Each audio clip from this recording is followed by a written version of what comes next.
അതുകൊണ്ട് ഈ വിഷയത്തിന്റെ പ്രധാനപ്പെട്ട പല മേഖലകളും ശാസ്ത്രത്തിന്റെ പരിധിക്ക് പുറത്താണ് എന്ന വിചാരത്തോടു കൂടി വേണം എൻ്റെ പ്രിയപ്പെട്ട സഹോദരങ്ങൾ ഈ സദസ്സിൽ ഈ ചർച്ചയിൽ പങ്കെടുക്കാൻ വേണ്ടിയിരിക്കാൻ എന്ന് ഞാൻ ആദ്യമേ നിങ്ങളെ ഉണർത്തുന്നു.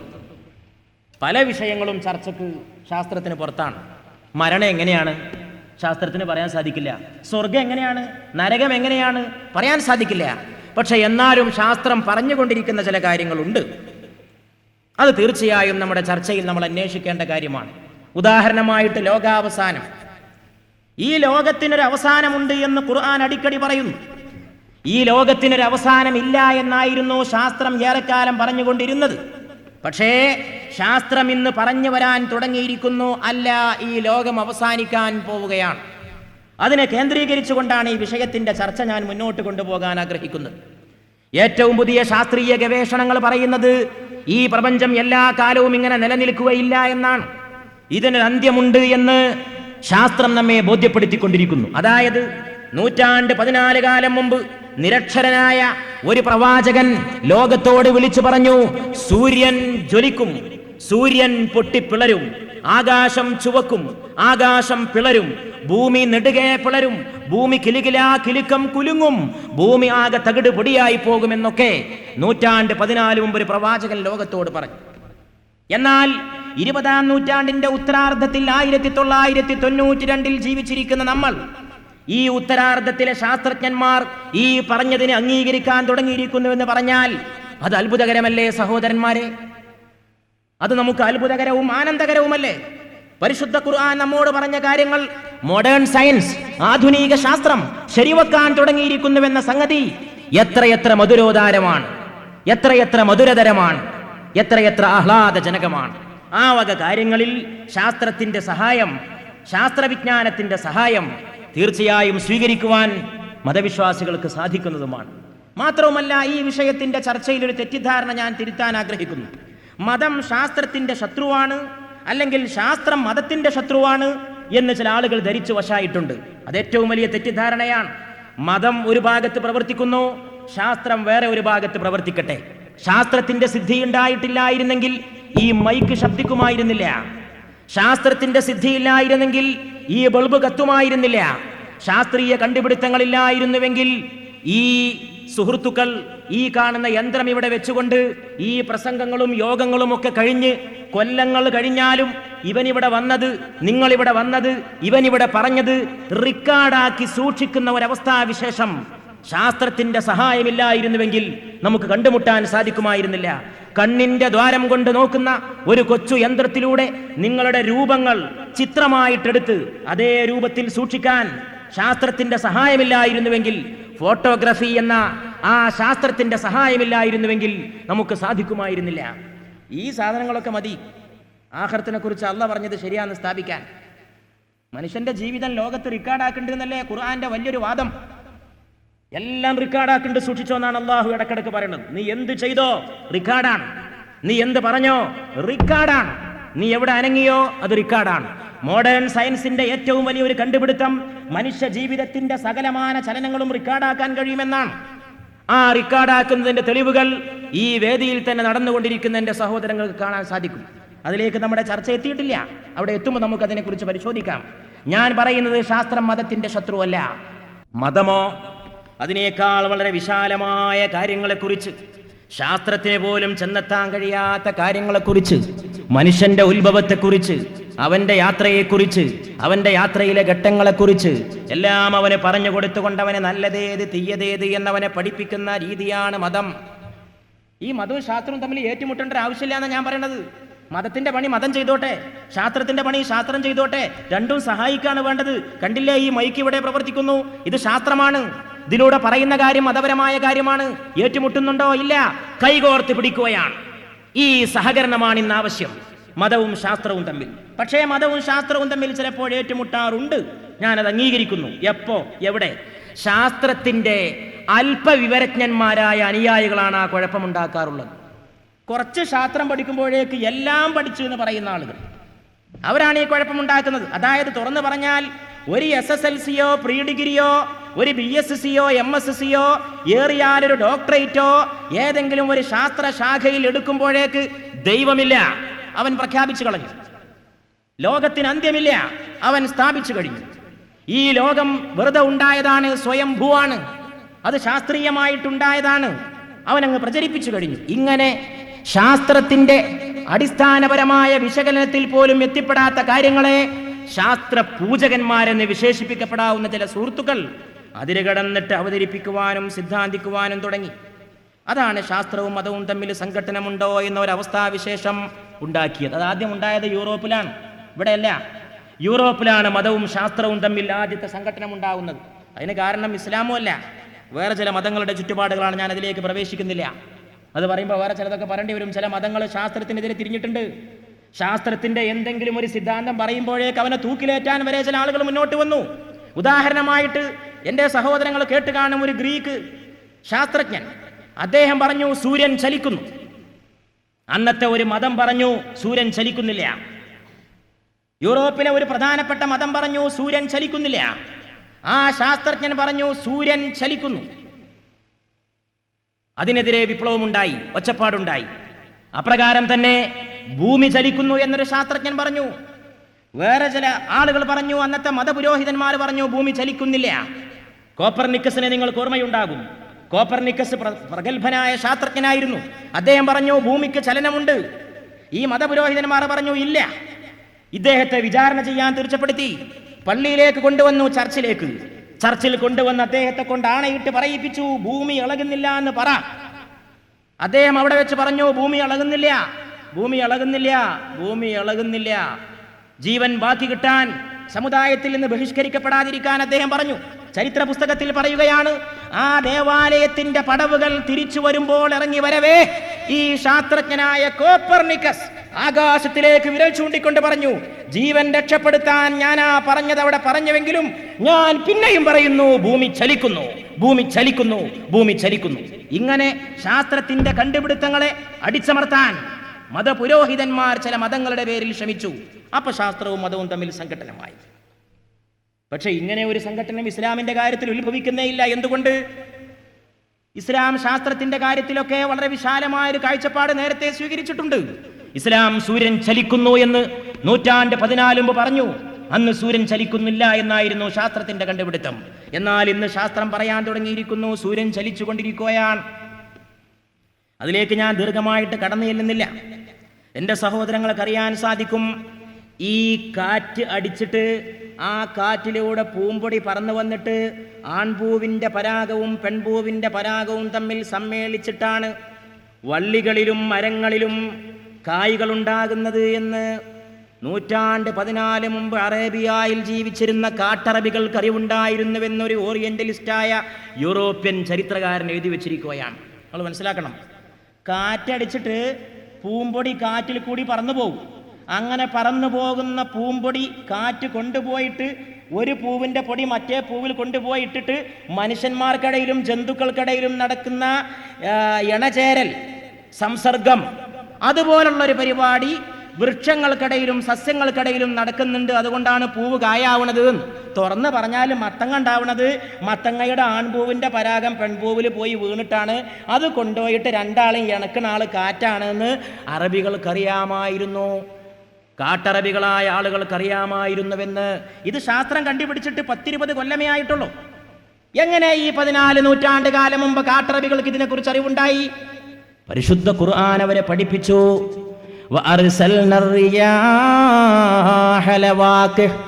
പൂമ്പൊടിയുമായി കാറ്റുകളെ പറഞ്ഞയച്ചവനാണ് നാമെന്ന് ഈ അള്ളാഹുവിൻ്റെ ഗ്രന്ഥം അറബികൾക്ക് ഓതി കേൾപ്പിച്ചുകൊണ്ട് പരിശുദ്ധ ഖുർആൻ മുഹമ്മദ് മുസ്തഫ സല്ലല്ലാഹു അലൈഹി വസല്ലം അവതരിപ്പിച്ചു. പൂമ്പൊടിയാണ് കാറ്റിലൂടെ കൊണ്ടുപോകുന്നത്, അതിലൂടെയാണ് കായ്കൾ ഉണ്ടാകുന്നത് എന്ന് പരിശുദ്ധ ഖുർആൻ 14 മുമ്പ് പഠിപ്പിച്ചു. എവിടെ ഇസ്ലാമും ശാസ്ത്രവും തമ്മിൽ സംഘട്ടനം എന്നാണ് ഞാൻ ചോദിക്കുന്നത്? എവിടെ സംഘട്ടനം? അതിൻ്റെ ആവശ്യം എവിടെ? ഈ കയ്യിൻ്റെ വിരലിൻ്റെ തലപ്പ് ഇന്ന് ലോകത്ത് ഏറ്റവും വലിയ ഒരു അത്ഭുതമായി തീർന്നിരിക്കുകയാണ്. എന്താ കാരണം? എൻ്റെ വിരൽ തലപ്പുള്ള ഒരേ ഒരാളെ ഈ ലോകത്തുള്ളൂ, അത് ഞാൻ മാത്രമാണ്. ഇവിടെ 1000കണക്കിന് ജനങ്ങൾ സമ്മേളിച്ചിട്ടുണ്ട്. എൻ്റെ സഹോദരങ്ങൾ, എൻ്റെ കൈവിരലടയാളം നിങ്ങളുടെ ഒരൊറ്റ മനുഷ്യൻ്റെ കൈമലുണ്ടാവില്ല. നിങ്ങളുടെ അടയാളം വേറൊരാളെ കയ്യമ്മലും ഉണ്ടാവില്ല. എന്താ കാരണം? ഓരോരുത്തർക്കും ഓരോ വിരലടയാളം. അതുകൊണ്ടാണ് ഇന്ന് യൂറോപ്യൻ രാഷ്ട്രങ്ങളിലൊക്കെ കുറ്റാന്വേഷണ ശാഖ വളരെ വളർന്നു കഴിഞ്ഞു. ഒരാൾ മറ്റൊരാളെ കൊന്നിട്ട് ഓടുന്ന ഓട്ടത്തിൽ ഇവൻ അറിയാതെ ഇവൻ്റെ കയ്യിൻ്റെ അടയാളം ഒരു ചുമരുമ പതിഞ്ഞാൽ മതി. ഇന്ത്യയിലൊന്നും അത് അത്ര വികസിച്ചിട്ടില്ല ആ ശാസ്ത്രം. ആ ഒരൊറ്റ അടയാളം വെച്ചിട്ട് ആളെ കണ്ടുപിടിക്കും. എങ്ങനെ? ആ അടയാളമുള്ള ഒരേ ഒരാളെ ഈ ലോകത്തുള്ളൂ. പിന്നെ എന്തുകൊണ്ട് കണ്ടുപിടിച്ചൂടാ? ഈ വിരലടയാളമുള്ള ഒരു മനുഷ്യനെ ഈ ലോകത്തുള്ളൂ, രണ്ടാളില്ല, ഒറ്റയാള്. ഇതിനെക്കുറിച്ച് പരിശുദ്ധ ഖുർആൻ 14 മുമ്പ് പറയുകയാണ്, അയഹ്സബുൽ ഇൻസാനു അല്ലൻ നജ്മഅ ഇളാമ ബലാ ഖാദിരീന അലാ അൻ നുസവ്വിയ ബനാന. മരിച്ചുപോയാൽ അവൻ്റെ എല്ലുകളെ ഒരുമിച്ച് കൂട്ടാൻ നമുക്ക് സാധിക്കില്ലെന്നാണോ മനുഷ്യൻ കരുതി വെച്ചിട്ടുള്ളത്? മരിച്ചു പോയിട്ട് നീ എങ്ങനെയാണ് വീണ്ടും ജീവിക്കുക എന്ന് ചോദിച്ചു അന്നത്തെ അറബികൾ. ഇന്നും ചോദിക്കുന്ന ചോദ്യം, ആ ചോദ്യം പുതിയതല്ല. ചില ആളുകൾ പറയുന്നു അത് പുരോഗമനത്തിൻ്റെ ചോദ്യമാണെന്ന്. ആ ചോദ്യം പഴഞ്ചൻ ചോദ്യമാണ്. റസൂൽ ഉണ്ടായിരുന്ന കാലത്ത് ചോദിച്ച ചോദ്യമാണ്. എങ്ങനെയാണ് മരിച്ചു പോയിട്ട് മണ്ണടിഞ്ഞു പോയിട്ട് അസ്ഥി പഞ്ചരമായിട്ട് മണ്ണോട് ചേർന്ന ഈ മനുഷ്യന്റെ ശരീരം എങ്ങനെ രണ്ടാമതും ഒരുമിച്ച് കൂട്ടുക? എങ്ങനെ പുണ്യ വിചാരണ നടത്തുക? എങ്ങനെ ഈ കണ്ണും മൂക്കും കാതും ഒക്കെ ഉണ്ടാക്കിയിട്ട് മനുഷ്യനെ രണ്ടാമതുണ്ടാക്കുക? ഈ ആരോപണത്തിന് ഖുർആൻ ഉത്തരം പറയുകയാണ്, യഹ്സബുൽ ഇൻസാനു അല്ലൻ നജ്മഅ ഇളാമ. മരിച്ചു പോയാൽ മനുഷ്യന്റെ അസ്ഥി പഞ്ചരങ്ങളെ രണ്ടാമത് നമുക്ക് ഒരുമിച്ച് കൂട്ടാൻ കഴിയില്ലെന്നാണോ മനുഷ്യൻ വിചാരിച്ചിട്ടുള്ളത്? ബലാ ഖാദിരീന അലാ അൻ നുസവ്വിയ ബനാന. അങ്ങനെയല്ല കേട്ടോ കാര്യം. അവൻ്റെ കയ്യിൻ്റെ വിരലടയാളം ശരിപ്പെടുത്തി കൊടുത്തവനാണ് നാം. അവൻ്റെ വിരലടയാളം ശരിപ്പെടുത്തി കൊടുത്ത നമുക്ക് മരിച്ചു പോയാൽ അവൻ്റെ എല്ലുകളെ ഒരുമിച്ച് കൂട്ടുക പ്രയാസമല്ല. ഒരുവന് ഒരു വിരലടയാളം മാത്രം. എവിടെയോ ഒരു അബ്ദുൽ കരീം ഉണ്ടെങ്കിൽ, എവിടെയോ ഒരു രാമൻകുട്ടി ഉണ്ടെങ്കിൽ, രാമൻകുട്ടിയുടെ വിരലടയാളം രാമൻകുട്ടിക്ക് മാത്രം, അബ്ദുൽ കരീമിൻ്റെ വിരലടയാളം അബ്ദുൽ കരീമിന് മാത്രം, ജോസഫിൻ്റെ വിരലടയാളം ജോസഫിന് മാത്രം. ഒരു വിരലടയാളമുള്ള ഒരാളെ അള്ളാഹു ജനിപ്പിച്ചു കഴിഞ്ഞാൽ ആ വിരലടയാളം പിന്നെ ഈ ലോകത്ത് മറ്റൊരാൾക്കും നൽകാത്ത അവസ്ഥ എങ്ങനെ ഉണ്ടായി? അതിൽ തന്നെ ചിന്തിക്കുന്നവർക്കൊരു ദൃഷ്ടാന്തമുണ്ടെന്ന് പരിശുദ്ധ ഖുർആൻ പറഞ്ഞു വെച്ചിരിക്കുകയാണ്. അതുകൊണ്ട് ഈ ഖുർആൻ ഗൗരവമുള്ള ഗ്രന്ഥമാണ്. ഈ ഖുർആൻ ക്ഷണിക്കുന്നതും ഗൗരവമുള്ള വിഷയത്തിലേക്കാണ്. ഓരോ മനുഷ്യനെയും സൃഷ്ടിപ്പിലുണ്ടായിട്ടുള്ള കാര്യങ്ങളെ അള്ളാഹു വ്യക്തമായിട്ട് മനുഷ്യ സമുദായത്തിൻ്റെ മുമ്പാകെ വെച്ചിരിക്കുന്നു.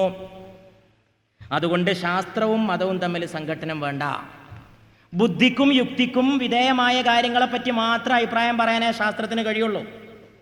ആദ്യം ശാസ്ത്രത്തിന്റെ വക്താക്കളെ മനസ്സിലാക്കണം. ബുദ്ധി കൊണ്ടും യുക്തി കൊണ്ടും അറിയാൻ കഴിയുന്ന കാര്യങ്ങളെപ്പറ്റി അഭിപ്രായം പറയാൻ ശാസ്ത്രത്തിന് സാധിക്കും. ബുദ്ധി കൊണ്ടും യുക്തി കൊണ്ടും അറിയാൻ കഴിയാത്ത കാര്യങ്ങളോ? മരണം. ഇത് ഏത് ബുദ്ധി കൊണ്ടാണ് മനസ്സിലാവുക? മരിച്ച ആരെങ്കിലും തിരിച്ചു വരണ്ടേ? മരിച്ച ഏതെങ്കിലും മനുഷ്യൻ തിരിച്ചു വന്ന് പറഞ്ഞു തരണ്ടേ എങ്ങനെയാണ് ഞാൻ മരിച്ചതെന്ന്? അത് ഇന്ന് വരെ ഉണ്ടായിട്ടില്ല. പക്ഷേ മരിച്ചിട്ട് രണ്ടാമത് ജീവിച്ചു എന്ന് പറയുന്ന ചില ആളുകളുമായി ഇന്റർവ്യൂ നടത്തിയ ഒരാൾ അമേരിക്കയിൽ ജീവിച്ചിരിപ്പുണ്ട്. 150 ആളെ ഞാൻ ഇന്റർവ്യൂ ചെയ്തു എന്നാണ് അദ്ദേഹം പറയുന്നത്. അദ്ദേഹം എഴുതിയ പുസ്തകം ഞാൻ വായിച്ചു, ലൈഫ് ആഫ്റ്റർ ഡെത്ത്, മരണാനന്തര ജീവിതം എന്നാണ് അദ്ദേഹം ആ പുസ്തകത്തിന് പേരിട്ടിരിക്കുന്നത്. നമ്മുടെ ഈ വിഷയത്തിന്റെ ചർച്ചയിൽ അദ്ദേഹത്തിന്റെ കണ്ടെത്തലുകൾക്ക് പ്രത്യേകമായ ഒരു സ്ഥാനമുള്ളത് കൊണ്ടാണ് ആ പുസ്തകം ഞാൻ വരുത്തിച്ചത്. ലൈഫ് ആഫ്റ്റർ ഡെത്ത് എന്ന പുസ്തകത്തിൽ ഡോക്ടർ റോബർട്ട് മൂഡി എന്നാണ് അദ്ദേഹത്തിന്റെ പേര്. ഡോക്ടർ റോബർട്ട് മൂഡി പറയുന്നു, മരിച്ച ശേഷം വീണ്ടും ജീവിച്ച 150 ആളുകളെ ഞാൻ ഇന്റർവ്യൂ ചെയ്തിട്ടുണ്ട്. എന്താണ് ഈ സംഗതി എന്ന് തീർത്ത് പറയാൻ വളരെ ചിന്തിക്കേണ്ടതുണ്ട്. ഇദ്ദേഹം പറയുന്ന ആളുകൾ യഥാർത്ഥത്തിൽ മരിച്ചു പോയതാണോ അതോ മരിച്ചിട്ട് ജീവൻ എവിടെയെങ്കിലും പോയി പണ്ട് നമ്മൾ പാമ്പ് കളിച്ചവരെ പറ്റി പറഞ്ഞാൽ ഒളിച്ചതാണോ? പറയാൻ പറ്റൂല. പണ്ട് പാമ്പ് കടിച്ചിട്ട് മരിച്ചവരെ പറ്റി പറയാറുണ്ടായിരുന്നത്രേ. പല ആളുകളെയും കബറിൽ കൊണ്ടുവെക്കുമ്പോൾ ജീവൻ ഉണ്ടാവും, അതുകൊണ്ട് വളരെ ശ്രദ്ധിച്ചിട്ടേ അവരെ കബറടക്കം ചെയ്യാറുള്ളൂ. മരിച്ച മാതിരിയൊക്കെ തോന്നും, ജീവൻ എവിടെ പോയിട്ട് ഒളിച്ചതാണ്. അങ്ങനെ ഒരുപാട് രഹസ്യങ്ങൾ ഈ ലോകത്തുണ്ട്. ഏതായാലും ഡോക്ടർ മൂഡി പറയുന്ന കാര്യം നിരന്തരമായ പഠനത്തിനും ഗവേഷണത്തിനും വിഷയീഭവിക്കേണ്ട കാര്യമാണ്. ഏതായാലും ബുദ്ധിക്കും യുക്തിക്കും കണ്ടെത്താൻ കഴിയുന്ന കാര്യങ്ങളെപ്പറ്റി അഭിപ്രായം പറയാനേ സയൻസിന് കഴിയൂ. ബുദ്ധി കൊണ്ടും യുക്തി കൊണ്ടും കണ്ടെത്താൻ കഴിയാത്ത കാര്യങ്ങളെക്കുറിച്ചോ, ഉദാഹരണമായിട്ട് ആത്മാവ് തന്നെ ഏറ്റവും നല്ല ഉദാഹരണം ആത്മാവാണ്. എൻ്റെ കയ്യിനെപ്പറ്റി ശാസ്ത്രത്തിന് അഭിപ്രായം പറയാം. എൻ്റെ കണ്ണിനെപ്പറ്റി ശാസ്ത്രത്തിന് അഭിപ്രായം പറയാം. എൻ്റെ റെറ്റിന എവിടെയാണ്, എൻ്റെ പുരികം എവിടെയാണ്, എൻ്റെ കയ്യിൻ്റെ ഫിംഗേഴ്സിൻ്റെ ബോൺസിൻ്റെ കണക്ഷൻസ് എങ്ങനെയാണ് ഘടിപ്പിച്ച് വെച്ചിട്ടുള്ളത്, ശാസ്ത്രത്തിന് അഭിപ്രായം പറയാം. എൻ്റെ ഹൃദയത്തിലേക്ക് ബ്ലഡ് എങ്ങനെയാണ് സർക്കുലേറ്റ് ചെയ്യുന്നത്, ശാസ്ത്രത്തിന് അഭിപ്രായം പറയാം. എൻ്റെ ഒരു മനുഷ്യൻ്റെ ഡൈജഷൻ, അവൻ്റെ ശയനം, അവൻ്റെ ദഹനവ്യൂഹം എങ്ങനെയാണ് പ്രവർത്തിക്കുന്നത് എന്ന് ശാസ്ത്രത്തിന് അഭിപ്രായം പറയാം. പക്ഷേ എൻ്റെ കണ്ണുകളെ കാണാൻ സഹായിക്കുന്ന, എൻ്റെ കയ്യിനെ ഇളകാൻ സഹായിക്കുന്ന, എൻ്റെ കാലുകളെ നടക്കാൻ സഹായിക്കുന്ന, എൻ്റെ ബുദ്ധിയെ ചിന്തിക്കാൻ സഹായിക്കുന്ന ആത്മാവ് എന്ന പ്രധാനപ്പെട്ട ഒരു സംഗതി എൻ്റെ ശരീരത്തിലുണ്ട്. അതാണ് ഞാൻ. ഈ കാണുന്നതല്ല ഞാൻ. ഒരു മനുഷ്യൻ എന്ന് പറഞ്ഞാൽ അവൻ്റെ 2 കണ്ണല്ല, അവൻ്റെ മൂക്കല്ല, അവൻ്റെ കൈയല്ല, അവൻ്റെ കാലല്ല, അവൻ്റെ ശരീരമല്ല. ആ ശരീരത്തിനകത്തുള്ള ആത്മാവാണ്. മരിക്കുമ്പോൾ ആ ആത്മാവ് ശരീരത്തിൽ നിന്ന് പുറത്തേക്ക് കടക്കുകയാണ്. ആത്മാവിനൊരു കേടുപാടും സംഭവിക്കുന്നില്ല. ഒരു കൂട് വിട്ട് വേറെ ഒരു കൂട്ടിലേക്ക് പറന്നു പോകുന്ന കിളിയെപ്പോലെ ആത്മാവാകുന്ന ഈ കിളി കൂട് വിട്ട് ഓടിപ്പോവുകയാണ്. ദേഹമാകുന്ന കൂടെ ദേഹി എന്ന പറവയെ നിങ്ങൾ 2 പേരും വേറിട്ട് പോവുക എന്ന് അസ്രായീൽ അങ്ങ് പറയുമ്പോൾ അലൈഹിസ്സലാം മരണത്തിൻ്റെ സമയത്തതാ റൂഹ് വിട്ട് പറന്നു പോവുകയാണ്. ഈ റൂഹ് എന്താണ്, അതെങ്ങനെയാണ് പ്രവർത്തിക്കുന്നത്, അത് ശരീരത്തിൽ എവിടെയാണ് ഇരിക്കുന്നത്, ഒരു സയൻസിനും പറയാൻ കഴിയില്ല എന്നാണ് ഞാൻ പറയുന്നത്. കാരണം ആത്മാവ് ബുദ്ധി കൊണ്ടും യുക്തി കൊണ്ടും പഠിക്കാൻ കഴിയുന്ന കാര്യമല്ല. അപ്പം പിന്നെ അതിനെക്കുറിച്ച് പഠിക്കാനുള്ള വഴി എന്താണ്? പഠിക്കണം, മനസ്സിലാക്കണം. ആത്മാവിന് അങ്ങനെ വിടാൻ കഴിയില്ല. മനുഷ്യ ജീവിതത്തിൻ്റെ വളരെ പ്രധാനപ്പെട്ട ഒരു തത്വമാണ് അവൻ്റെ സ്പിരിറ്റ്, അവൻ്റെ സോൾ, അവൻ്റെ ആത്മാവ്. എങ്കിൽ അതിനെക്കുറിച്ച് പഠിക്കണം. പഠിക്കാനുള്ള ഒരേ ഒരു വഴിയാണ് അള്ളാഹു സംവിധാനിച്ചു വെച്ചിട്ടുള്ളത്. 1.25 ലക്ഷം പ്രവാചകന്മാരെ ഈ ലോകത്തേക്ക് അയച്ചു കൊടുത്തു. അവരിലൂടെ പഠിപ്പിച്ചു എന്താണ് ജീവിതം, എന്താണ് ജീവിതത്തിൻ്റെ രഹസ്യം, ആത്മാവിനെ ആരാണ് നൽകിയത്, മനുഷ്യൻ എന്തൊക്കെ ചെയ്യണം, ആത്മാവിനെ ക്ഷീണിപ്പിക്കുന്നത് എന്താണ്, ആത്മാവിനെ വിജയിപ്പിക്കുന്നത് എന്താണ്, എല്ലാം പഠിപ്പിച്ചു. അപ്പം അതുകൊണ്ട് ആ വക കാര്യങ്ങൾക്ക് മതത്തിൻ്റെ വിജ്ഞാനത്തെ ആശ്രയിക്കല്ലാതെ ഒരു വഴിയില്ല. അതുകൊണ്ടാണ് ബുദ്ധിയുള്ള ശാസ്ത്രജ്ഞന്മാരൊക്കെ പറഞ്ഞു, ഞങ്ങൾ കണ്ടെത്തിയതൊക്കെ ഒരു മൂല മാത്രമാണ്, വേറെ എന്തൊക്കെയോ ഈ ലോകത്ത് നടക്കേണ്ടതെന്ന്. ഞാൻ പറഞ്ഞില്ലേ, നല്ല ശാസ്ത്ര പുസ്തകങ്ങൾ ചെറുപ്പക്കാരായ സുഹൃത്തുക്കളെ നിങ്ങൾ വായിക്കണം. അപ്പം നിങ്ങൾക്ക് അത്ഭുതം ഉണ്ടാവും. കാരണം ദൈവം ഉണ്ട് എന്നാണ് അവരൊക്കെ സിദ്ധാന്തിക്കണത്. ഇതില്ല എന്ന് പറയുന്നത് നമ്മുടെ നാട്ടിൽ കുറച്ച് സയൻസ് പഠിക്കാൻ തുടങ്ങുന്ന ആളുകളാണ്. ഉദാഹരണമായിട്ട് ലോകത്ത് അറിയപ്പെടുന്ന കുറെ ശാസ്ത്രജ്ഞന്മാരെ പേരുകൾ എനിക്ക് പറഞ്ഞുതരും. എയിൻസ്റ്റീനെ കുറിച്ച് നിങ്ങൾ ആലോചിച്ച് നോക്കൂ. എയിൻസ്റ്റീൻ ആറ്റം ബോംബ് കണ്ടുപിടിക്കാൻ ആവശ്യമായ സിദ്ധാന്തം ലോകത്തിന് നൽകിയത് ആൽബർട്ട് ഐൻസ്റ്റീൻ എന്ന ശാസ്ത്രജ്ഞനാണ്. അദ്ദേഹം പറഞ്ഞു, ഞാൻ ലോകത്തെക്കുറിച്ച് പഠിച്ചിടത്ത് മുഴുവൻ ഞാൻ ദൈവത്തിന്റെ കൈ കാണുന്നു, ഡിവൈൻ ഹാൻഡ് എന്നാണ് ആൽബർട്ട് ഐൻസ്റ്റീൻ പറഞ്ഞിട്ടുള്ളത്. ഡിവൈൻ ഹാൻഡ്, ദൈവത്തിന്റെ കൈയാണ് ഞാൻ കാണുന്നത്. ഞാൻ കിഴക്ക് നോക്കുമ്പോൾ ദൈവത്തിന്റെ കരം, പടിഞ്ഞാറ് നോക്കുമ്പോൾ ദൈവത്തിന്റെ കരം, ഞാൻ മൈക്രോസ്കോപ്പ് വെച്ച് നോക്കുമ്പോൾ ദൈവത്തിന്റെ കരം, ഞാൻ അണുവിനെ വിഭജിക്കാൻ ശ്രമിക്കുമ്പോൾ ദൈവത്തിന്റെ കരം. സകല വിജ്ഞാന ശാഖകളിലും ഞാൻ അവന്റെ മായാവിലാസം കണ്ടുമുട്ടുന്നു. പിന്നെ ആരാണ് കുട്ടികൾ സ്കൂളിൽ പഠിക്കുന്നു ന്യൂട്ടനെ കുറിച്ച്. ന്യൂട്ടന്റെ ഒരു വലിയ കണ്ടുപിടുത്തം ലോകത്തിന് വലിയ സംഭാവന നൽകി. ഒരു സാധനത്തെ ഭൂമി ആകർഷിക്കുന്നു എന്ന് ആദ്യമായിട്ട് മനുഷ്യനെ പഠിപ്പിച്ച ആള് സർ ഐസക് ന്യൂട്ടനാണ്.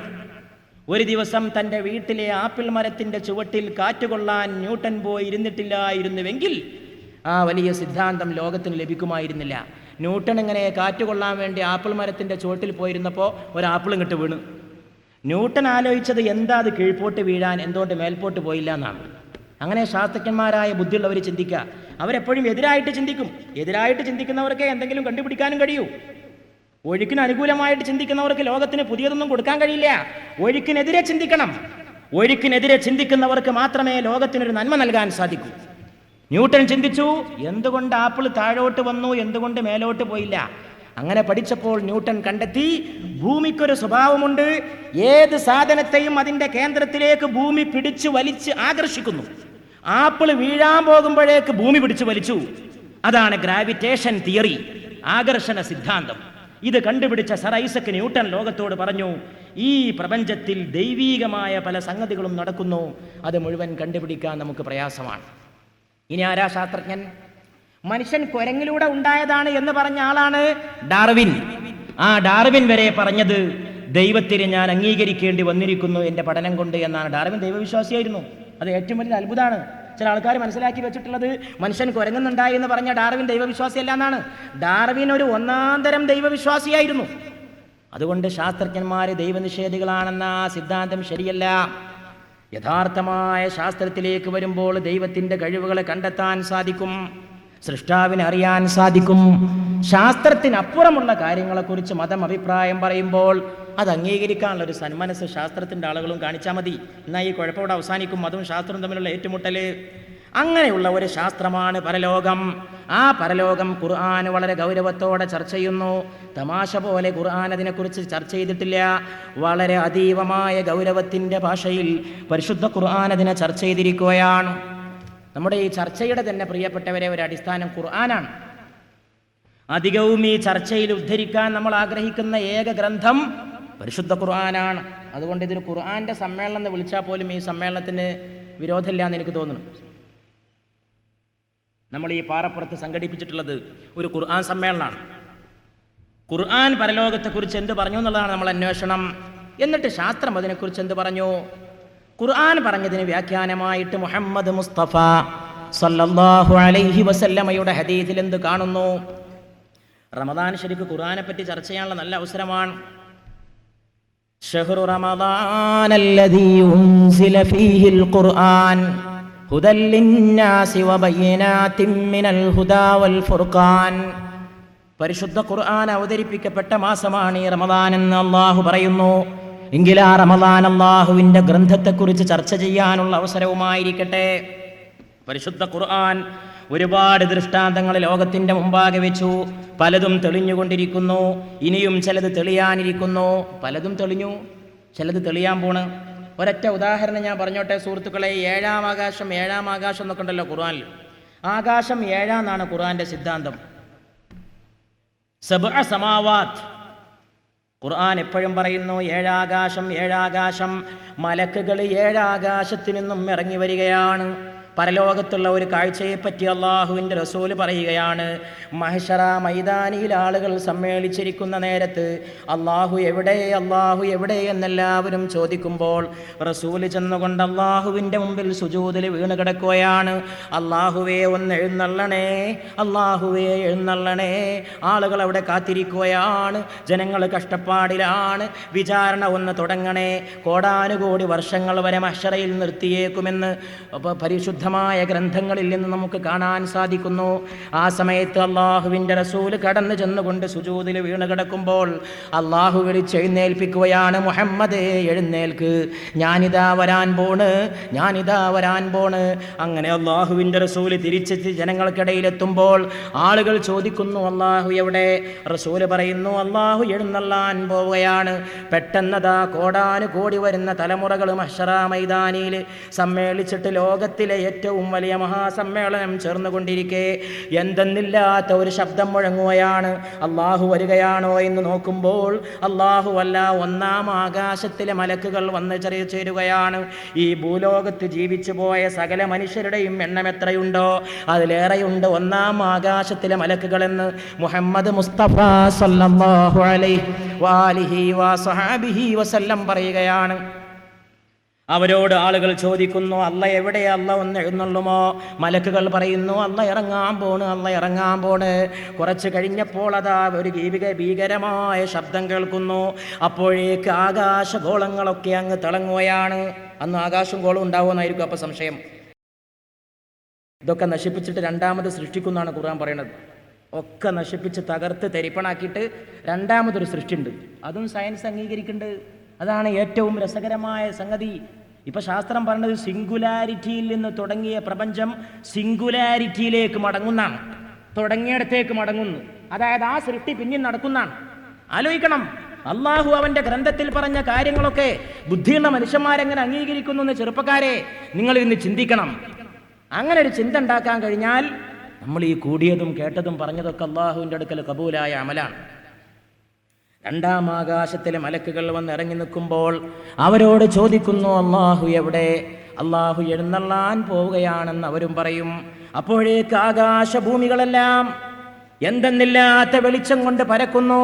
അങ്ങനെ 7 ആകാശത്തിലെ മലക്കുകളും ഇറങ്ങി വന്ന ശേഷം രാജതമ്പുരാനായ മലിക്കുൽ ജബ്ബാറായ അല്ലാഹു സുബ്ഹാനഹു വ തആല നേരിട്ട് മഹ്ശറ മൈതാനിയിലേക്ക് ഇറങ്ങി വരുമെന്ന് മുഹമ്മദ് മുസ്തഫ സല്ലല്ലാഹു അലൈഹി വസല്ലമ പറഞ്ഞിരിക്കുകയാണ്. അള്ളങ്ങനെ ഇറങ്ങി വരുന്ന രംഗങ്ങനെ കണ്ണോണ്ട് കണ്ടിട്ട് ആസ്വദിക്കുന്നവനാണ് സത്യവിശ്വാസി മുഅ്മിൻ. അതിനേക്കാളും രസമുള്ളൊരു കാഴ്ച ഇനി കണ്ണുകൊണ്ട് വേറെ കാണാനില്ല. അള്ളാനെ കാണാം. ഈ ലോകത്ത് എന്തെങ്കിലും ഒരു ചെറിയ സൗന്ദര്യം കാണുമ്പോൾ മനുഷ്യൻ നോക്കിക്കണം, എന്തോ ഒരു ചൊറുക്കുള്ള പൂവ്, എന്തോ ഒരു ചൊറുക്കുള്ള കെട്ടിടം, എന്തോ ഒരു ചൊറുക്കുള്ള സൂര്യൻ, എന്തോ ഒരു അഴകുള്ള നക്ഷത്രം, എന്തോ ഒരു രസമുള്ള കടൽ, എന്തോ ഒരു കാണാൻ ചന്തമുള്ള സന്ധ്യ, എന്തോ ഒരു രസമുള്ള നിലാവ്, എന്തോ ഒരു നല്ല സീനറി, എന്ത് നല്ല താഴ്വാരം, എന്ത് നല്ല പച്ച പുതപ്പ്, എന്ത് നല്ല കുന്ന് മാമലകൾ. പൊന്മുടി കാണുമ്പോൾ, ഊട്ടി കാണുമ്പോൾ അത്ഭുതപ്പെട്ട് നിൽക്കുന്ന മനുഷ്യൻ. ഇതൊക്കെ പടച്ച ഓനെത്ര സൗന്ദര്യം ഉണ്ടാവും. ഇതൊക്കെ ഉണ്ടാക്കി വെച്ച ആ നാഥന്റെ ബ്യൂട്ടി, അവന്റെ ചൊറുക്കെത്ര ഉണ്ടാവും. അത് കണ്ടിട്ട് കണ്ണുകൊണ്ട് സായുജ്യമടയാൻ അല്ലാഹു നമുക്ക് തൗഫീക്ക് നൽകട്ടെ എന്ന് നമ്മൾ എപ്പോഴും ദ്വാരക്കണം. അതാണ് പറഞ്ഞത്, നോമ്പുകാരന് രണ്ട് ആനന്ദമുണ്ട് എന്ന് പറഞ്ഞെടുത്ത് റസൂൽ എന്താ പറഞ്ഞത്? ഫർഹത്തുൻ ഇൻദ ഫിത്രിഹി വഫർഹത്തുൻ ഇൻദ ലിഖാഇ റബ്ബിഹി. റബ്ബിനെ കണ്ടുമുട്ടുമ്പോൾ ഒരാനന്ദം, ഒന്ന് നോമ്പ് തുറക്കുമ്പോഴുള്ള ആനന്ദം. അങ്ങനെ അള്ളാഹുവിനെ കണ്ടുമുട്ടും നോമ്പുകാരനും അടിമയുമെന്ന് റസൂലുള്ളാഹി സ്വല്ലല്ലാഹു അലൈഹി വസല്ലം പറഞ്ഞിരിക്കുകയാണ്. ഞാൻ ഇപ്പോൾ സൂചിപ്പിച്ചത് 7 ആകാശത്തിൻ്റെ കാര്യമാണ്. ഈ 7 ആകാശത്തിൽ 5 ശാസ്ത്രം കണ്ടെത്തി എന്ന് പറയാനാണ് ഞാൻ ഇപ്പം ഇത്രയും പറഞ്ഞത്. 7 ആകാശം 7 ആകാശം എന്നൊക്കെ പറഞ്ഞ് കളിയാക്കിയിരുന്ന കാലം പോയി, ഇനി പറയാൻ പറ്റൂല. സ്കൂളിൽ പഠിപ്പിക്കുമ്പോൾ പണ്ട് പറയായിരുന്നു, ഇവർക്കുണ്ട് കുറേ ആകാശത്തെ പറ്റി പറച്ചില്ല, ആകാശം ഒന്നേ ഉള്ളൂ, സ്കൈ, ഒറ്റൊന്ന് മാത്രം. എന്നാൽ അത് പറയാൻ കഴിയില്ല. ഇപ്പം ഏറ്റവും പുതിയ സയൻസിൽ പറയണത് ഭൂമിക്ക് മീതെ 5 മണ്ഡലങ്ങളുണ്ട് എന്നാണ്. 5 കണ്ടെത്തിയിട്ടുണ്ടെങ്കിൽ 2 കൂടി കണ്ടെത്തിക്കൊള്ളൂ എന്ന് എനിക്ക് ഉറപ്പാണ്. 5 മണ്ഡലങ്ങളുണ്ട്. ആ 5 മണ്ഡലങ്ങൾക്ക് പേരുവിട്ടിരിക്കുന്നു. ഒന്ന് ട്രോപ്പോസ്ഫിയർ, 2 സ്റ്റാറ്റോസ്ഫിയർ, 3 ഗാമോസ്ഫിയർ, 4 അയണോസ്ഫിയർ, 5 മാഗ്നറ്റോസ്ഫിയർ. 5 മണ്ഡലങ്ങൾ ഭൂമിക്ക് മീതെയുണ്ട് എന്ന് ശാസ്ത്രം പറയും. 7 ആകാശമുണ്ട്. സബ്അ സമാവാത്തും, ആകാശം 7 പടച്ചവനാണ് അല്ലാഹ് എന്ന് പരിശുദ്ധ ഖുർആൻ പറഞ്ഞു. 7 ആകാശങ്ങളെ പടച്ചവനാണവൻ. 7 ആകാശം. എന്തിനധികം ഈ മറ്റു ഗ്രഹങ്ങളിൽ ജീവനുണ്ടോ എന്നുള്ള കാര്യം വരെ ഖുർആനെ വെച്ചിട്ട് ഗവേഷണം നടത്തേണ്ട വിഷയമാണ്. അതിലൊക്കെ ഉള്ള സൂചന ഖുർആനിലുണ്ട്. ഇൻഷാ അല്ലാഹ് നമുക്കതിലേക്ക് വരാം. എൻ്റെ പ്രിയപ്പെട്ട സഹോദരന്മാരെ, 7 ആകാശത്തിൽ 5 മണ്ഡലങ്ങളെ ശാസ്ത്രം കണ്ടെത്തി എന്ന് പറയുന്നു. ഇങ്ങനെ പറയുമ്പോൾ നിങ്ങൾ ആലോചിച്ച് നോക്കണം, മനുഷ്യനെ സംബന്ധിച്ചിടത്തോളം അവൻ്റെ മരണം, അവൻ്റെ അന്ത്യമായ ലോകാവസാനം, അതുമായിട്ട് ഈ ശാസ്ത്രീയ സത്യങ്ങൾ എങ്ങനെയാണ് ബന്ധപ്പെട്ട് കിടക്കുന്നത്? അന്ത്യനാളിന് മതം കൊടുക്കുന്ന പ്രാധാന്യം ഇനി ഇവിടെ പ്രത്യേകം പറയേണ്ടതില്ലല്ലോ. 1.25 ലക്ഷം അംബിയാ മുർസലീങ്ങൾ ഈ ലോകത്ത് വന്നിട്ട് ഊന്നിപ്പറഞ്ഞ 2 പ്രധാനപ്പെട്ട തത്വങ്ങൾ. ഒന്ന് അള്ളാഹുവിൻ്റെ ഏകത്വമായ തൗഹീദാണ്. 2 പരലോകമെന്ന ആഖിറമാണ്. പരലോകത്തിൽ വിശ്വസിക്കണേ എന്ന് പറയാതെ ഒരു പ്രവാചകനും ഈ ലോകത്തിൽ നിന്ന് മറഞ്ഞില്ല. എൻ്റെ സഹോദരന്മാർ അത്ഭുതപ്പെടും, പരിശുദ്ധ ഖുർആനിൽ ഏറ്റവും കൂടുതൽ ചർച്ച ചെയ്യപ്പെട്ട വിഷയം പരലോകമാണ്, ഇഹലോകമല്ല. അത് പറഞ്ഞിട്ട് ചില ആൾക്കാർ കളിയാക്കാറുണ്ട്, ഈ ലോകത്തെ കാര്യമൊന്നും പറയാതെ മരിച്ചു പോയിട്ടുള്ള കാര്യം പറയണ പുസ്തകം, ഇവിടെ നടക്കണ മനുഷ്യൻ്റെ കാര്യമൊന്നും പറയാനില്ലാതെ അവിടുത്തെ കാര്യം പറയണ പുസ്തകം. എന്നാൽ അവിടുത്തെ കാര്യം പ്രധാനമെന്ന് കാണുന്നവർക്ക് അതിൻ്റെ ഗൗരവം മനസ്സിലാക്കാൻ കഴിയുള്ളൂ. ഇത് ഓരോരുത്തരുടെയും വീക്ഷണം പോലെ ഇരിക്കും. അവിടുത്തത് പ്രധാനമെന്ന് മനസ്സിലാക്കിയവർക്ക് മനസ്സിലാവും എന്തുകൊണ്ടാണ് അങ്ങനെ കൂടുതൽ കാര്യങ്ങൾ അത് പറയാൻ വേണ്ടി ചെലവഴിച്ചത്. എൻ്റെ സഹോദരന്മാർ ആലോചിച്ച് നോക്കൂ, അതല്ലേ ഗൗരവം? ഒരു മനുഷ്യൻ ഈ ഭൂമിയിലുള്ള ആയുസ് എത്രയാണ്? ആധുനിക ശാസ്ത്രം പറയുന്നു ഏറിയാൽ 180 കൊല്ലം. 180 കൊല്ലമേ ഒരാൾക്ക് ലോകത്ത് ജീവിച്ചിരിക്കാൻ കഴിയൂ എന്നാണ് സയൻസ് പറയുന്നത്. പക്ഷെ 150 കൊല്ലം ജീവിച്ചിരുന്ന ഒരാൾ ഇന്നത്തെ ലോകത്തില്ല. 100, 115, 120, 125 കൊല്ലമാകുമ്പോഴേക്ക് പത്രത്തിൽ ഫോട്ടോ വരാൻ തുടങ്ങും, റിക്കാർഡ് 125-ാമത്തെ വയസ്സ് വരെ ജീവിച്ചിരിക്കുന്ന മനുഷ്യനിതാ എന്ന് പറയാൻ തുടങ്ങും. ഈ 125 എന്നൊക്കെ പറഞ്ഞാൽ വളരെ നിസ്സാരമാണ്. പക്ഷേ മരണശേഷം ഒരു ലോകമുണ്ടെങ്കിൽ ഉണ്ട് എന്ന് അംഗീകരിക്കുന്നവരോട് അല്ലാത്തവരോടാണ് ഞാൻ പറയണത്. അങ്ങനെ ഒരു ലോകം ഉണ്ട് എന്ന് കരുതുക. അവിടെ മനുഷ്യൻ നിത്യമായി ജീവിക്കൂ എന്ന് പറയുന്നു, അവിടെ അന്ത്യമില്ലാതെ ജീവിക്കൂ എന്ന് പറയുന്നു. ഏതാ പ്രധാനം? 30 കൊല്ലമോ 40 കൊല്ലമോ 50 കൊല്ലമോ 60 കൊല്ലമോ ജീവിക്കുന്ന ഭൂമിയിലെ താൽക്കാലികമായ താവളമോ, അതോ കാലാകാലം അന്ത്യമില്ലാതെ ജീവിക്കുന്ന വരാൻ പോകുന്ന പരലോകമോ? ഏതാ പ്രധാനം? അങ്ങനെ ഒന്നും ഉണ്ടെങ്കിൽ ഉണ്ട്, നിങ്ങൾ വിശ്വസിച്ചിട്ടുണ്ടെങ്കിൽ മതി, ഇല്ലെങ്കിൽ പ്രശ്നമില്ല. ഉണ്ട് എന്നുള്ളവരെ സംബന്ധിച്ചിടത്തോളം അതാണ് ഏറ്റവും പ്രധാനം. അതാണ് രക്ഷാശിക്ഷകളുടെ ലോകം. ഇത് പ്രവൃത്തിയുടെ ലോകമാണ്. അവിടെ നടക്കുന്നത് രക്ഷയും ശിക്ഷയുമാണ്. അതുകൊണ്ട് പരിശുദ്ധ ഖുർആൻ വളരെ ഗൗരവത്തോടെ ഈ വിഷയം ചർച്ച ചെയ്തിരിക്കുന്നു. ആധുനിക ശാസ്ത്രം ലോകാവസാനത്തെപ്പറ്റി പറയുന്ന ഏതാനും കാര്യങ്ങൾ നമുക്ക് പരിശോധിക്കാം, എന്നിട്ട് മരണത്തിലേക്ക് പ്രവേശിക്കാം. ആധുനിക ശാസ്ത്രം പറയുന്നു ഗാലക്സികൾ വർദ്ധിച്ചു വന്നുകൊണ്ടിരിക്കുകയാണ്. ഗാലക്സി എന്നൊക്കെ പറഞ്ഞാൽ വിശദീകരിക്കാൻ ഞാൻ മുതിരുന്നില്ല. അങ്ങനെ നമ്മൾ വിശദീകരിക്കാൻ പുറപ്പെട്ടാൽ ഒരുപാട് പറയേണ്ടി വരും, സമയം കുറേ എടുക്കേണ്ടി വരും. ഒരുപാട് നക്ഷത്രങ്ങളൊക്കെ കൂടിയ ഒരു താരാപഥം എന്ന് വേണമെങ്കിൽ മനസ്സിലാക്കാം.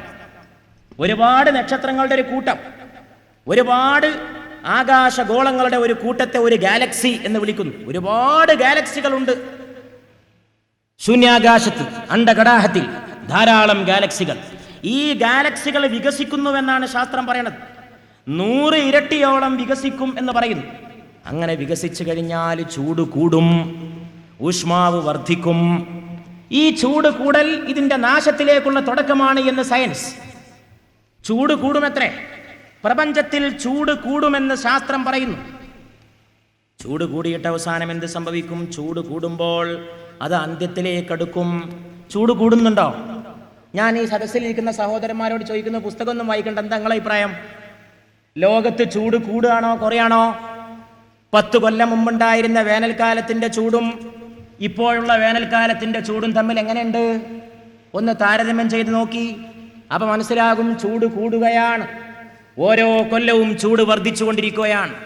കഴിഞ്ഞ കൊല്ലത്തെ മെയ് മാസത്തിലെ ചൂടല്ല ഈ കൊല്ലം, കഴിഞ്ഞ കൊല്ലത്തെ മീനമാസത്തിലെ ചൂടല്ല ഈ മീനമാസം. ഓരോ കൊല്ലവും ചൂട് വർദ്ധിക്കുന്നു. ഈ ചൂട് വർദ്ധിക്കുമെന്ന് സയൻസ് അംഗീകരിക്കുന്നു. ഈ പ്രസംഗത്തിന് വേണ്ടി വായിച്ചുകൊണ്ടിരിക്കുമ്പോൾ ഇന്നലത്തെ പത്രത്തിലെ ഒരു വാർത്ത എൻ്റെ ശ്രദ്ധയിൽപ്പെട്ടു. ഇത് ഇന്നലത്തെ പത്രമാണ്, ഏറ്റവും ലേറ്റസ്റ്റ് സാധനം, പഴയ സാധനമല്ല, ഏറ്റവും പുതിയത്. ഇന്നലത്തെ പത്രത്തിലെ ഒരു വാർത്ത ഞാനിവിടെ എൻ്റെ സഹോദരങ്ങൾക്ക് വായിച്ചു കേൾപ്പിക്കാം. ലോകത്ത് ചൂട് വർദ്ധിക്കുന്നു, ചൂട് കൂടുന്നുണ്ട് എന്നുള്ളത് സയൻസ് പറഞ്ഞ സാധനം വായിച്ചുകൊണ്ടിരിക്കുമ്പോഴാ അള്ളാഹുവിൻ്റെ ഒരു അനുഗ്രഹം പോലെ ഇന്നലത്തെ പത്രത്തിൽ ഈ വാർത്ത ഞാൻ കണ്ടത്. ലോകത്ത് ചൂട് വർദ്ധിക്കുന്നു. വാഷിംഗ്ടൺ, അമേരിക്കയിൽ നിന്നാണ് റിപ്പോർട്ട്. കഴിഞ്ഞ 1 നൂറ്റാണ്ടിനുള്ളിൽ ഭൂമിയുടെ ചൂട് 0.5 സെൽഷ്യസോളം വർദ്ധിച്ചിട്ടുണ്ടെന്ന് വസ്തുതകൾ സ്ഥിരീകരിക്കുന്നു. ചൈനയിലും പെറുവിലുമുണ്ടായ മഞ്ഞുമലകളുടെ പതനം, ആസ്ട്രേലിയയിലെയും ഉത്തര കാനഡയിലെയും മരങ്ങൾ, അമേരിക്കയിൽ ശേഖരിച്ച ഭൂഗർഭ സാമ്പിളുകൾ എന്നിവയെല്ലാം വിരൽ ചൂണ്ടുന്നത് ഈ ദിശയിലേക്കാണെന്നാണ് ശാസ്ത്രജ്ഞന്മാർ ചൂണ്ടിക്കാണിക്കുന്നത്. കാലാവസ്ഥയുടെ താപം വർദ്ധിച്ചുകൊണ്ടേയിരിക്കുന്നു. ഈ പ്രവണത തുടരുകയാണെന്നാണ് സൂചനകളിൽ നിന്നും അനുമാനിക്കേണ്ടതെന്ന് അമേരിക്കൻ ശാസ്ത്രജ്ഞന്മാർ അഭിപ്രായപ്പെടുന്നു. അമേരിക്കയിലെ സെനറ്റ് കമ്മിറ്റി മുമ്പാകെ ഇത് സംബന്ധിച്ച തെളിവുകൾ നൽകിയ ഡേവിഡ് റിൻഡ് എന്ന ശാസ്ത്രജ്ഞനാണ് ഒരു അഭിമുഖത്തിൽ ശാസ്ത്രജ്ഞരുടെ ഈ നിഗമനം വെളിപ്പെടുത്തിയത്. കഴിഞ്ഞ 12,000 വർഷങ്ങളിൽ ഏറ്റവും കൂടുതൽ ചൂടനുഭവപ്പെട്ട കാലം 1937-നും 1987-നും ഇടക്കുള്ള വർഷങ്ങളിലായിരുന്നുവെന്നാണ് ചൈനയിലെയും റഷ്യയിലെയും പെറുവിലെയും മഞ്ഞുമലകളിൽ നിന്നും അടർന്നു വീണ പാളികളുടെ പരിശോധനയിൽ നിന്നും മനസ്സിലായത്. അതുപോലെ ഉത്തര കാനഡയിലെ ചില പഴക്കം ചെന്ന വൃക്ഷങ്ങളിലെ വളയങ്ങളുടെ പരിശോധനയിൽ നിന്നും കഴിഞ്ഞ നൂറ്റാണ്ടിൽ ചൂട് ഏറ്റവും ഉയർന്ന നിലയിലെത്തിയതായി തെളിഞ്ഞിട്ടുണ്ട്. വടക്കേ അമേരിക്കയിലെ ഭൂഗർഭ പരിശോധനയിൽ നിന്നും മനസ്സിലായത് ഏറ്റവും കൂടിയ താപം മണ്ണിൽ അനുഭവപ്പെട്ടത് ഈ നൂറ്റാണ്ടിലാണത്രേ. നല്ല ഈമാനുള്ളവർക്ക് തന്നെ നോൽക്കാൻ പറ്റുള്ളൂ. പിന്നെ നോമ്പാവുമ്പോൾ അത്ര ചൂടും താപമൊന്നും തോന്നുന്നുണ്ടാവില്ല, അത് അള്ളാഹുവിൻ്റെ ഒരു അനുഗ്രഹമായിരിക്കും. അല്ലെങ്കിലൊന്നും നല്ല വിശ്വാസമില്ലാത്തവനെ ഈ പണിക്ക് കിട്ടൂല എന്ന് ഉറപ്പാ. നല്ല വിശ്വാസമില്ലാത്തവനെ കിട്ടൂല, അത്ര വലിയ ഉഷ്ണമാണ്.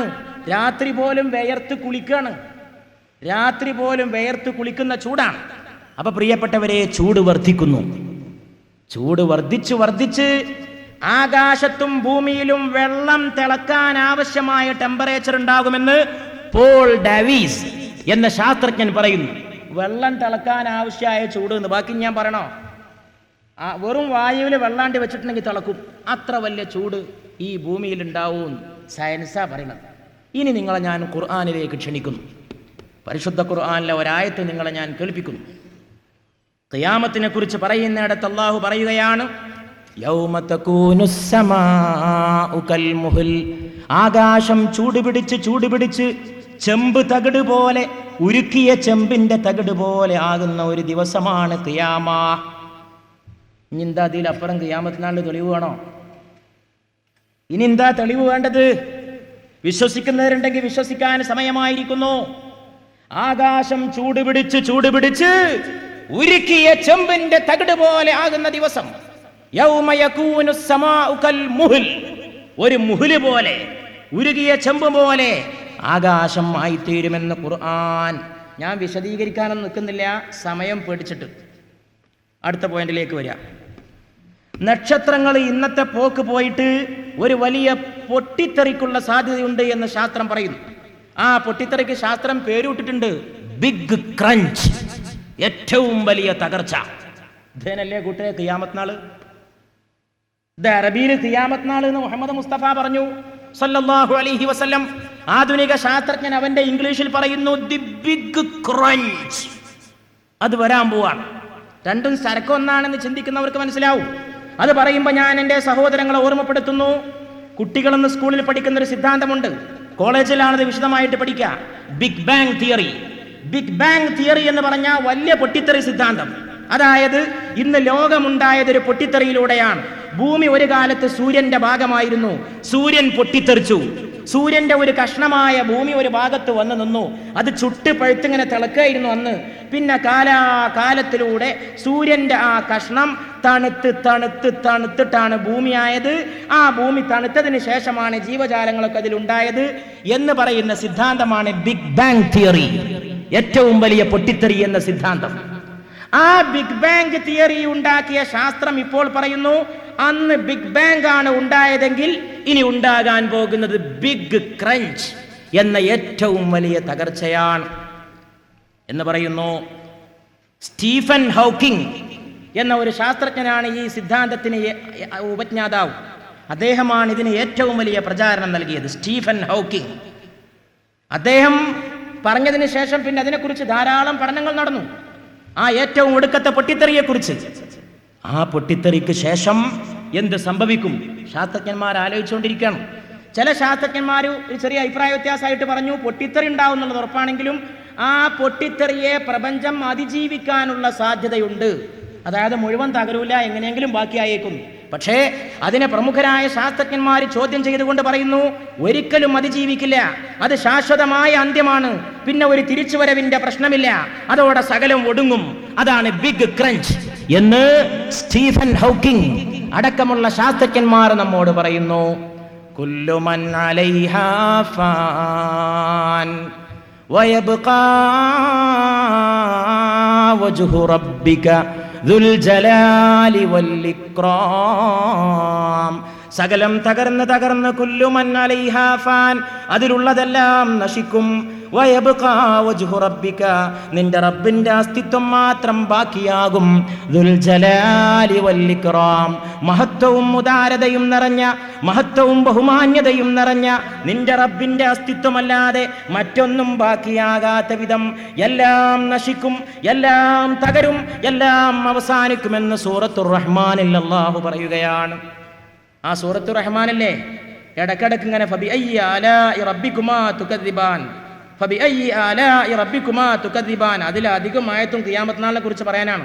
സൂര്യൻ എന്താ സംഭവിക്കണത്, ഭൂമിക്ക് എന്താ സംഭവിക്കണത്. എന്തോ ഒരു രസാണ് ഈ ഖുർആൻ. ശാസ്ത്രത്തിൽ പോലും പറയാത്ത കാര്യങ്ങൾ ഒരു ഗ്രന്ഥം ഇങ്ങനെ പറഞ്ഞുതരാണ്. പൊട്ടിത്തെറിക്കല്, ചൂടുണ്ടാകല്, ഭൂമിക്ക് സംഭവിക്കല്. അത് ഒരു കാലത്ത് ശാസ്ത്രം അംഗീകരിച്ചിട്ടില്ലെങ്കിൽ സഹോദര ഇനി അതിലേറെ അംഗീകരിക്കും. നിങ്ങളും ഞാനും മരിച്ചു പോയ ശേഷം ഇനി ഉണ്ടാകാൻ പോണത് ശാസ്ത്രം അപ്പടി ലോകത്തിന്റെ അന്ത്യം അംഗീകരിക്കലായിരിക്കും എന്ന് മനസ്സിലാക്കാവുന്ന തരത്തിലാണ് ഈ ഗവേഷണങ്ങളുടെ പോക്ക്. പരിശുദ്ധ ഖുർആൻ പറയുകയാണ് യൗമ നത്വിസ് സമാഅ കത്വീസ് സിജില്ലി ലിൽ കുതുബ് കമാ ബദഅനാ അവ്വല ഖൽഖിൻ നുഈദു വഅദൻ അലൈനാ ഇന്നാ കുന്നാ ഫാഇലീൻ. ചുരുട്ടിപ്പിടിച്ച പുസ്തകത്തിന്റെ ഏടുപോലെ ആകാശത്തെ നാം ചുരുട്ടുന്ന ദിവസം. അള്ളാന്റെ ഉദാഹരണം നോക്കണം. ചുരുട്ടിപ്പിടിച്ച പുസ്തകത്തിന്റെ ഏടുപോലെ ആകാശത്തെ നാം ചുരുട്ടുന്ന ദിവസം. ഇങ്ങനെയൊക്കെ എങ്ങനെ കൂട്ടരെ നുണ പറയാ? എങ്ങനെയൊരു നുണ പറയാ? ഇത് ഓതിക്കൊടുത്ത ആളെപ്പറ്റി ലോക ചരിത്രം പറയുന്നു, ജീവിതത്തിൽ ഒരിക്കൽ പോലും നുണ പറഞ്ഞിട്ടില്ല ആള് മുഹമ്മദ് മുസ്തഫ സല്ലല്ലാഹു അലൈഹി വസല്ലം. നബി നുണ പറഞ്ഞെന്ന് ഒരു വകുപ്പും പറയാൻ ഒരു വലിയ ശത്രുവിന് പോലും വകുപ്പില്ല. നബി സല്ലല്ലാഹു അലൈഹി വആലിഹി വസഹബിഹി വസല്ലമയുടെ പ്രബോധനം മക്കയിൽ ആരംഭിച്ച കാലത്ത് നബിയുടെ ശത്രുക്കൾ നബിയെക്കുറിച്ച് കംപ്ലൈന്റ് പറയാൻ റോമാ കൊട്ടാരത്തിലേക്ക് പോകുന്നു.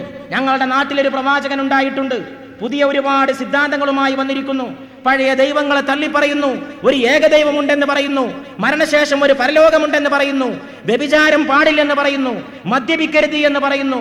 ഞങ്ങൾ ആകെ കുടുങ്ങിയിരിക്കുന്നു. ഞങ്ങളുടെ കൂട്ടത്തിലെ അടിമകളെ ഞങ്ങൾ തരം താഴ്ത്തിയവരായിരുന്നു, ഇന്ന് ആ അടിമകളെ പിടിച്ച് മുഹമ്മദ് നേതാവാക്കിയിരിക്കുന്നു. കറുത്തവരെ ഞങ്ങൾ അകറ്റി നിർത്തിയിരുന്നു, ആ കറുത്തവരെ മുഹമ്മദ് വലിയ വലിയ സ്ഥാനത്തേക്ക് ഉയർത്തിയിരിക്കുന്നു. അറേബ്യയിലെ ജീവിതം ആകെ താറുമാറായിരിക്കുകയാണ്. നിങ്ങൾ ഇതിൽ ഇടപെടണമെന്ന് പറയാൻ വൻശക്തിയായ റോമാ സാമ്രാജ്യത്തിന്റെ തലസ്ഥാനത്തേക്ക് അബൂ സുഫിയാനും കൂട്ടരും നേരിട്ട് ചെല്ലുന്നു. റോമാ ചക്രവർത്തി സിംഹാസനത്തിൽ ഇരുന്നു കൊണ്ടൊരു ചോദ്യം ചോദിക്കുന്നു.